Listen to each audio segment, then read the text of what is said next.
नमस्कार मंडळी, मी मुंबईकर चॅनलमध्ये तुम्हा सर्वांचं स्वागत आहे. आणि आज आपण जाणार आहोत गणपती बाप्पाचं माहेरघर असलेल्या अमरापूर या गावामध्ये. तुम्हाला माहीतच आहे, गणपती बाप्पाच्या आगमनासाठी अवघे काही दिवस शिल्लक आहेत. तर 2026मध्ये आपल्याला गणपती बाप्पाचे कोणकोणते वेगळे स्वरूप पाहायला मिळणार आहेत, यासाठी आपला हा व्हिडिओ पूर्ण पहा. तर मंडळी, तुम्ही पाहू शकता, हा अमरापूरवरून पुढे येणारा रस्ता आहे. आपण इथून आता आतमध्ये आलो. इथे 5 मिनिटाच्या अंतरावरच सार्थक आर्ट हे आपल्याला पाहायला मिळणार आहे. सार्थक आर्टमध्ये गणपती बाप्पा आणि दुर्गा मातेच्या वेगवेगळ्या प्रकारच्या मूर्त्या आपल्याला पाहायला मिळणार आहेत. ते तुम्हाला ऑर्डरप्रमाणे कलर आणि सजावट करून देणार आहेत. तसेच तुम्हाला इथे बोर्डवर त्यांचे कॉन्टॅक्ट नंबर देखील पाहायला मिळतात. चला तर मग आपण व्हिडिओला सुरुवात करूया. तर मंडळी, आपण पाहू शकता, आपण आता सार्थक आर्टमध्ये आलेलो आहे. आणि हा खूप मोठा असा कारखाना आहे. इथे 1.5 फुटापासून ते आपल्याला 5 फुटापर्यंत मूर्त्या अवेलेबल मिळणार आहेत. तसेच इथे तुम्हाला डायमंड वर्क, धोतर, फेटा असे जर तुम्हाला वेगवेगळ्या पद्धतीत पाहिजे असतील तर तुम्हाला गणपती बाप्पा भेटून जाणार आहेत. खूप छान असे इथे मूर्त्या आहेत आणि खूप वेगवेगळ्या प्रकारच्या तुम्हाला इथे मूर्त्या बघायला मिळणार आहेत. तसेच तुम्ही पाहू शकताय, खूप छान असा फेटा, धोतर, डायमंड वर्क, ते राजा, दगडूशेठ हलवाई असे वेगवेगळ्या प्रकारमध्ये आपल्याला गणपती बाप्पा दिसतात आहेत. हा एक सुंदर अशी गणपती बाप्पाची खूप छान अशी डायमंड वर्क केलेली मूर्ती तुम्ही पाहू शकताय. अजून बरेच काम बाकी आहे, तरी सुद्धा नागाच्या फणावर असा हे दिसत मूर्ती आहे.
मंडळी, आपण आलेलो आहे सार्थक आर्टच्या दुसऱ्या कारखान्यामध्ये. हा खूप मोठा असा कारखाना आहे आणि तुम्ही पाहू शकताय, खूप अशा कच्च्या मूर्त्या ऑलरेडी झालेल्या आहेत आणि आता यांना फिनिशिंग आणि कलर करण्याची प्रोसिजर बाकी आहे.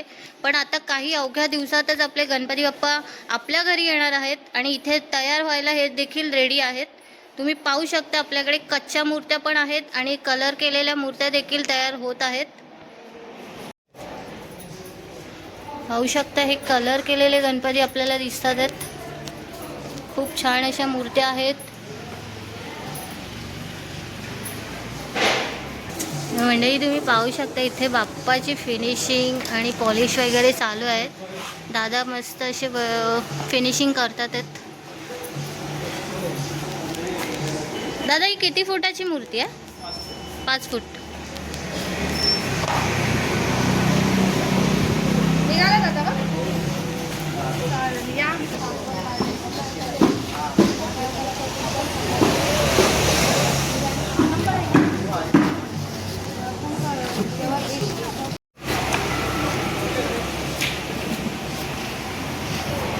मी पाहू शकते बाप्पाच्या मूर्ती तयार होण्यामागे किती अशा माणसांचा हातभार लागतो.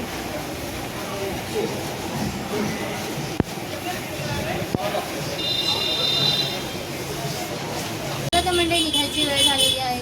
हा व्हिडिओ तुम्हाला कसा वाटला हे मला कमेंट करून नक्कीच सांगा. आणि आपल्या चॅनलला नवीन असाल तर लाईक शेअर सबस्क्राईब करायला विसरू नका. मी तुम्हाला भेटेन अशाच नवनवीन व्हिडिओसोबत. तोपर्यंत बाय बाय, टेक केअर.